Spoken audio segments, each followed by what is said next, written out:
ரஜினிகாந்த் ஒரு சிறந்த நடிகர், பிரதமர் மோடி ஒரு சிறந்த தலைவர். அவர் பிரதமரை சந்திக்க வேண்டும் என்று விரும்பினால் அதில் பிரச்சனை எதுவும் இல்லை.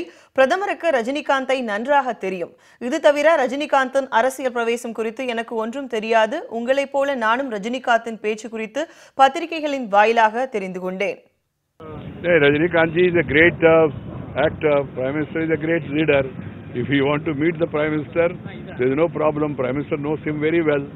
But I don't have any other information with regard to political this thing. I am also like you, reading in the newspapers about his reactions, etc.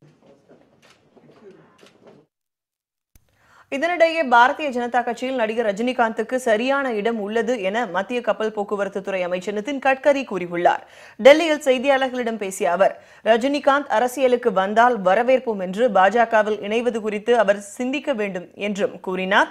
Bharatiya Janata கட்சியின் சார்பில் முதலமைச்சர் வேட்பாளராக ரஜினிகாந்த் முன்னிறுத்தப்படுவதா என்ற கேள்விக்கு கட்சி தலைமையே இதற்கான முடிவை எடுக்கும் என கூறினார்.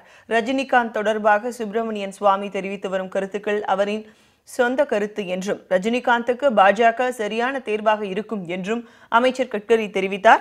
ரஜினிகாந்த் அரசியலில் சேர வேண்டும் என்று தான் ஏற்கனவே வலியுறுத்தி வந்ததாகவும் கட்கரி தெரிவித்தார்.